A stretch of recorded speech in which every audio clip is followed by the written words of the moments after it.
Y bueno, los resultados de este último censo en el Ecuador expusieron que en los últimos 10 años la población ha crecido a un ritmo más lento de lo que se esperaba.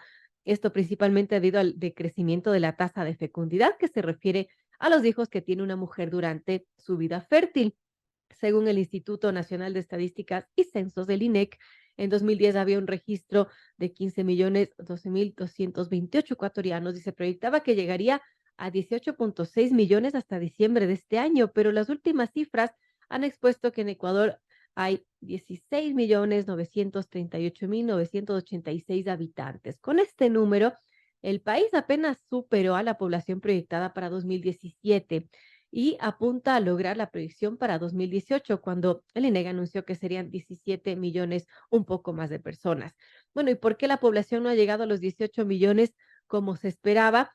Hay quienes han cuestionado los resultados de este censo y han mencionado que, bueno, quizás no es tan confiable los resultados por los errores de ejecución, porque, bueno, el censo se llevó a cabo con algunos altibajos, en fin, vamos a justamente conversar con don Roberto Castillo, director del INEC, para hablar sobre esto y sobre estos cuestionamientos, de estas dudas, de estas preocupaciones en torno a los resultados.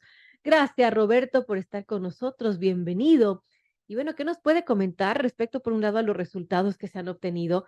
Han sido sorprendentes, interesantes y también, bueno, estas supuestas críticas de que se centran en los errores de ejecución del censo que se ha mencionado ha tardado meses en la recolección de información con innumerables problemas.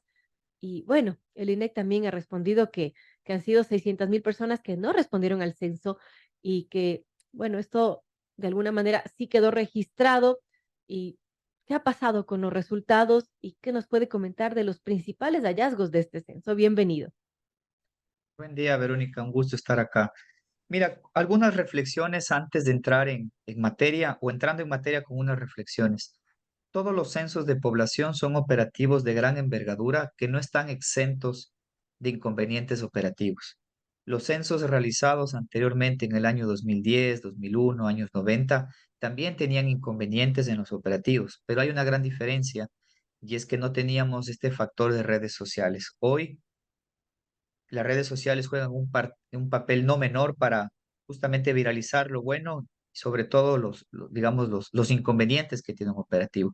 Hemos sido totalmente también transparentes y en hablar con los medios de comunicación y con los académicos que les interesa estos temas, de los grandes desafíos que tuvimos que afrontar, sobre todo por la ola de inseguridad. El Ecuador es muy, muy distinto el día de hoy a lo que fue en el 2010 o en décadas previas. Y de la forma más responsable hemos terminado la tarea. Estamos, al igual que nuestro censo de población, los censos anteriores también tuvieron una omisión, es decir, un porcentaje o un número de personas que no fueron censadas. En el año 2010, por ejemplo, se contabilizó en el censo cerca de 14.5 millones de personas y no fueron censadas cerca de medio millón. Y este dato se lo dio a conocer 2 años después. Que nuestro censo de población, el conteo de cerca de 17 millones de personas, tenga una omisión censal, sí, y se la va a calcular exactamente de la misma manera que se calculó en el año 2010 con los mismos técnicos. Ahora bien, ya con respecto a las proyecciones de población, algo importante destacar también es que varios países de la región, no solamente Ecuador, estamos observando que lo que habíamos proyectado en los años 2010 del crecimiento de la población no se está cumpliendo porque hemos tenido un cambio importante en la caída de la fecundidad. La fecundidad no es más que el número promedio de hijos que tiene una mujer en su edad fértil. De, ¿Ya? Y en los Ujú. últimos años, si uno contrasta el número de niños que se había proyectado que iban a nacer versus los niños efectivamente que están registrados, existe cada vez una mayor diferencia y las explicaciones están relacionadas con mayor participación laboral de las mujeres, mayores niveles educativos, un mayor uso y conocimiento de métodos anticonceptivos que van cambiando digamos, los patrones demográficos de la población. Ecuador no es el primero y el censo lo único que hace es confirmar estos elementos que se habían observado. Así que de manera quizás más sucinta, Verónica, para resumirlo, han nacido menos personas de las que se habían estimado, No habíamos contemplado, obviamente, en la proyección y no había forma de hacerlo, de que íbamos a tener un nuevo shock migratorio y también mayor cantidad de muertes en excesos muy asociadas con el COVID y también con las muertes violentas. Y con ello, obviamente, este dato estamos seguros de las cifras, por eso nos hemos tomado el tiempo para procesar la información y otorgarle al país una información que estamos, obviamente, seguros de esta información. Bueno, importante. Ahora hablemos de estos hallazgos principales de este censo. Bueno, somos menos ecuatorianos por las razones que nos ha dicho. También entiendo, hay mayor tasa de migración y mayor tasa de muertes también, porque recordemos, en 2020 tuvimos una pandemia, bueno, compleja, ¿no? Todos sabemos. ¿Eso influyó bastante en esa disminución de la población? Sí, mira, sobre todo lo que influye en un menor crecimiento poblacional se debe a la menor cantidad de nacimientos que registró el Ecuador versus lo que se había proyectado en el año 2012. Esa es principalmente la razón de la por cual la población creció a menor ritmo. Y esto, como te lo había mencionado, está muy relacionado o directamente correlacionado con la caída en la fecundidad. Bien, importante, amigos. 7:50 conversamos con el director del INEC, Roberto Castillo. Bueno, los hallazgos de esto. No llegamos a los 18 millones de ecuatorianos como se pensaba. ¿Qué otros hallazgos importantes arrojan los datos de este censo, Roberto? Mira, con respecto a los hallazgos importantes en términos de crecimiento de población, la gran mayoría de los cantones crece con respecto al año 2010. Es decir, ojo, hemos crecido 2.460.000 aproximadamente y esto está en todos los cantones, pero los cantones que más crecen obviamente son cantones que tienen mayor población y un hallazgo que no es sorpresa para las personas del territorio es que cantones como Durán, como Daule, como San Borondón, que están alrededor del Gran Guayaquil o son alrededor del Guayaquil, perdón, son los cantones que más crecen y esto obviamente refleja toda esta dinámica económica que está en el país. Por ejemplo, también tenemos el caso de Montecristi, que es un cantón que cuando usted está en la mitad entre Portoviejo y Manta, que también es un cantón que ya está muy cercano a las 100.000 personas. Y esto no es más que el reflejo de esta dinámica de la economía y también es una invitación a los gobiernos autónomos descentralizados en cómo pueden mejorar la cobertura de sus servicios, como en el caso del, por ejemplo, de Durán y de Daule tenemos grandes desafíos porque son cantones que están creciendo a un ritmo muy fuerte. No obstante, la cobertura de los servicios básicos no va de la mano. Y allí, obviamente, un llamado a estos GATS para poder, digamos, mejorar sus coberturas de servicios tan básicos como el agua potable y el saneamiento. Otro hallazgo importante, la población ecuatoriana está envejeciendo y está más envejecida y esto obviamente también incidirá, impactará en el tema de la seguridad social. Así es, miren, con respecto a los resultados del censo, simultáneamente se hace un análisis de conciliación, es decir, se usan otras fuentes de información para recrear cuál va a ser el patrón de crecimiento a futuro del país. Ya tenemos un ejercicio bastante avanzado que ha recopilado información desde 1950 y allí el dato importante y novedoso fue que ya la tasa de reemplazo, es decir, el número de personas que necesitamos que nazcan para poder recuperar las personas o reemplazar las personas que van falleciendo, ya llegó a menos de 2.1. Y con ello, lo que se va a prever de aquí a futuro es que van a empezar a nacer cada vez menos niños y proporcionalmente tendremos más adultos. Y con ello el bono demográfico, que es esta ventana de oportunidad, se habrá acelerado cerca de 10 años. Y una de las implicaciones, Verónica, es lo que usted acaba de mencionar. Si ya teníamos complicaciones en la sostenibilidad de la seguridad social, los niños que nacieron en los años 2005, 2010, 2015, en pocos años van a ser parte de la población económicamente activa. Y con ello vamos a tener menos mano de obra o menos fuerza laboral, para ser más preciso, que tendrán que sostener las pensiones de cada vez mayor proporción de la población adulta mayor. Y este quizás, Roberto, es de los hallazgos más interesantes de este censo, ¿no? Porque impactará realmente en el IES, en lo que se tenga que hacer con el IES, las reformas que son urgentes, que son necesarias, que bueno, ese sí es tema de otra entrevista, pero sin duda es un tema importante y preocupante. Sí, y acá viene el llamado a los hacedores de política pública a tomar cartas. Si ya tenemos una complicación, se estamos anticipando que vamos a tener una mayor presión en la sostenibilidad de nuestra seguridad social, porque vamos a ser una población que va a crecer a menor ritmo. Y parte de ello es lo que el censo te empieza a reflejar. Hogares cada vez en promedio más pequeños, hogares que no tienen hijos, hogares que de una u otra manera empezamos a tener digamos, menos cantidad de hijos y con ello obviamente la reconfiguración de nuestro mercado laboral.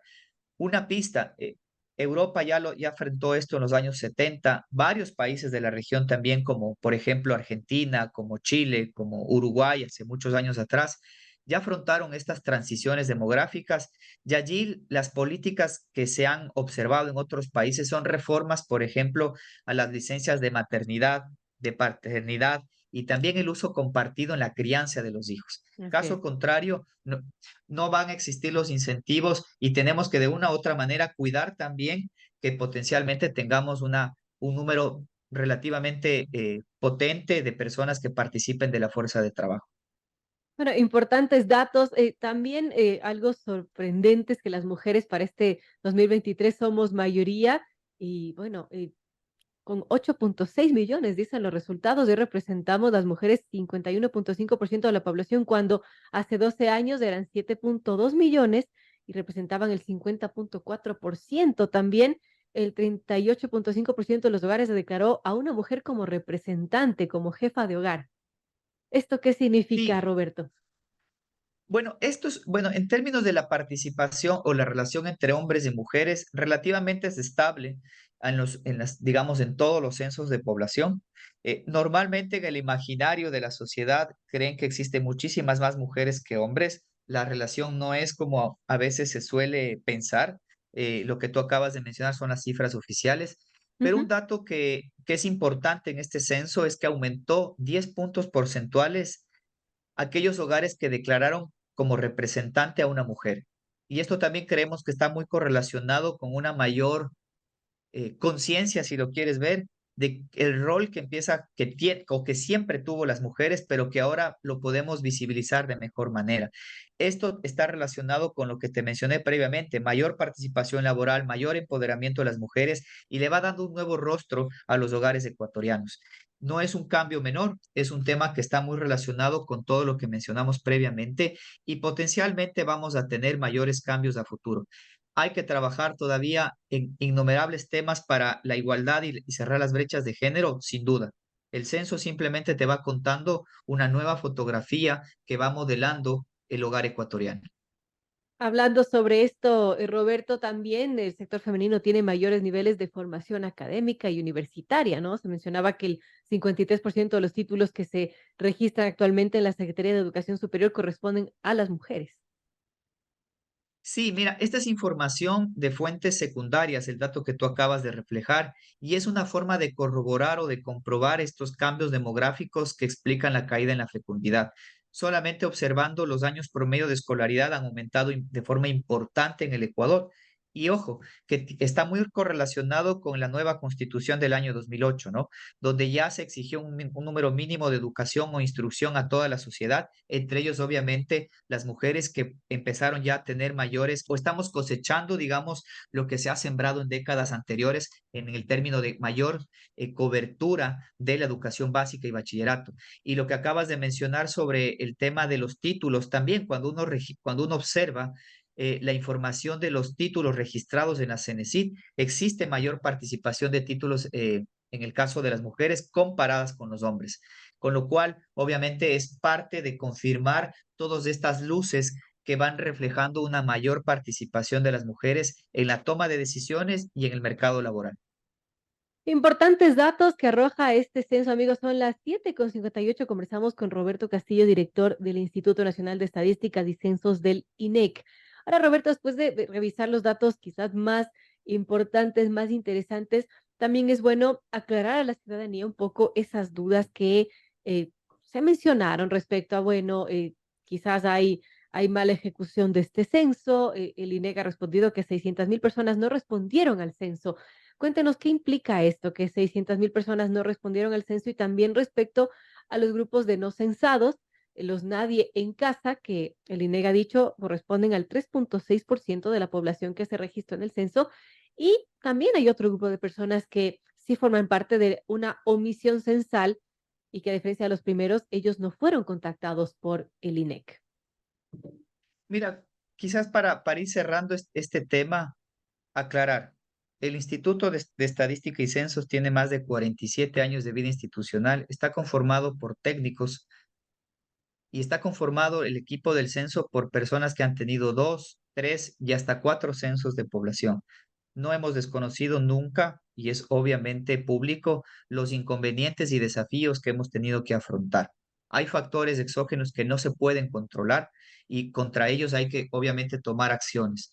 Parte de los procesos de transparencia que ha venido realizando el INEG es que hoy vamos a tener mayor documentación que detalle todo el proceso y sobre todo todas las técnicas utilizadas en el procesamiento de la información. Tenemos el acompañamiento de agencias de Naciones Unidas dando asistencia técnica al proceso del INEC.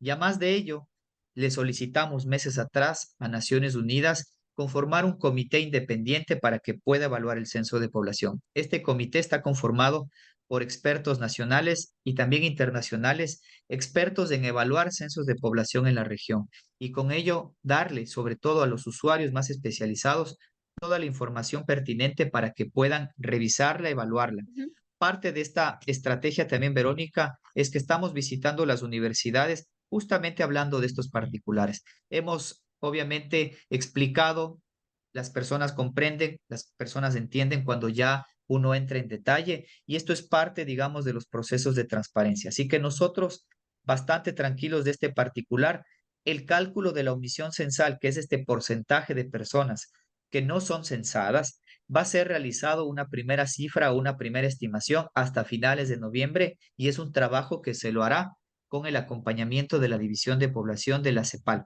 Exactamente el mismo ejercicio que realizamos en el año 2010, con la diferencia que vamos a hacerlo de una forma más oportuna, con el único objetivo de que los usuarios tengan obviamente una información más oportuna de los resultados de la cobertura de este censo. Roberto, ese 3,6% de la población no censada, que es parte de esta omisión censal, y cuando ya se subsane esta situación a finales de año, ¿va a cambiar un poco las cifras o no es muy representativo? Mira, hay quizás, solo parece que quizás no logro comprender finalmente tu pregunta, pero mira, para que tengas un parámetro, en el año 2010 el INE contabilizó cerca de 14,5 millones de personas. 2 años después, al hacer este ejercicio de las nuevas proyecciones de población, se estimó que cerca de medio millón de personas no fueron censadas. De allí que la cifra oficial que se utilizó o que se está utilizando para todo el tema de la redistribución de los recursos, la asignación de escaños, es la cifra de las proyecciones de población, que en el año 2010 el dato ya cerrado de población en el Ecuador fue de 15 millones. Ese mismo ejercicio lo vamos a hacer en el caso de este censo, calcular el porcentaje de población no censada. Y estimamos muy a priori que estaremos en alrededor del 5%. Pero ese valor obviamente se lo tiene que calcular y revisar con la asistencia técnica de Naciones Unidas. Y lo vamos a hacer y vamos a tener una primera cifra a finales de noviembre. Bien, importante. Entonces, a finales de noviembre tendremos estas cifras que nos comenta Roberto Castillo, director del INEC. Y bueno, respecto a todo este proceso que ha sido el censo, Roberto, entiendo que afrontaron dificultades en una ola de inseguridad también. ¿Cómo ha sido, bueno, solventar estas situaciones, esta situación de inseguridad, de que muchos censistas no pudieron llegar a viviendas por el tema de inseguridad? ¿Cómo ha sido todo este proceso? Mira, ha sido un proceso bastante desafiante para la institución. Hemos llegado a lugares donde ni la policía ni los militares han podido ingresar e ingresó el censo de población. No es menor censar un país en una época que tienes una muy compleja situación de inseguridad y también una compleja situación política, donde también ha habido estos intentos fallidos de politizar el censo de población. Nosotros estamos tranquilos, conscientes de lo desafiante que fue el censo de población, pero también conscientes de las capacidades de un equipo técnico que ha logrado darle frente a un censo de población desafiante. Estamos seguros de esta información. Estamos totalmente abiertos y lo hemos dicho varias veces. Siempre estamos golpeando las puertas para poder conversar con los académicos, con los estadísticos, para que conozcan en detalle la metodología utilizada, los porcentajes de cobertura en las diferentes provincias, los métodos utilizados de las seguridades de la información, de la captura de los datos, con el único objetivo de transparentar el proceso y generar obviamente la confianza en los usuarios. Bien, importante mensaje de Roberto Castillo, director del Instituto Nacional de Estadísticas y Censo. Hemos conversado sobre los resultados de este censo. Gracias, Roberto, por estar con nosotros. Muchas gracias, Verónica. Un buen día. Pasen bien. Hasta luego.